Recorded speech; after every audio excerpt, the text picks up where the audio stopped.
On today's episode from Maker Faire Bay Area, we're going to make a faux hammered metal pendant.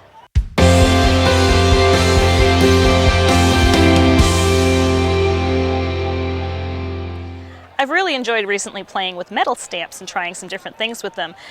This frame here is an actual stamped metal frame, but I wanted to be able to do more with different metals that I didn't happen to have around, so I came up with a way to make faux hammered metal. To make the pendant, I started with a piece of artboard and I cut copper metal cardstock the same size. I cut 2 squares of that, and then we started texturing them with the tools.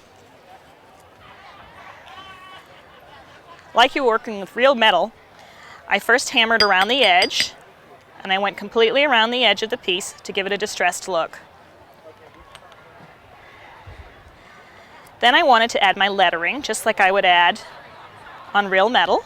I added some lettering with my metal stamps and some little flowers, and that's that step. Now, to age this a bit so that your stamped images show up a lot better, I put a little black acrylic paint on it, and while it's still wet, I just wiped it clean with a paper towel, and it makes your image pop.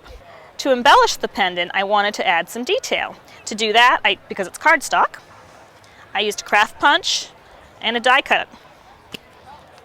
And I followed the same steps. Punched them out, hammered them all over, distressed them with the black paint, and then I went ahead and mounted them to my pendant. On the back, I have a piece that I hammered all over, followed the same steps, and then it was time to string it. I put a little adhesive on the top, and then I just started and I wrapped some decorative fiber around the edges about 3 times, depending on the distance, the width of your fiber, to cover that edge of the stamping board that you're using. You could also use foam board for this. I wanted to make sure that my little metal pieces did not come flaking off at all, so I gave it a coat of Mod Podge, Dimensional Magic.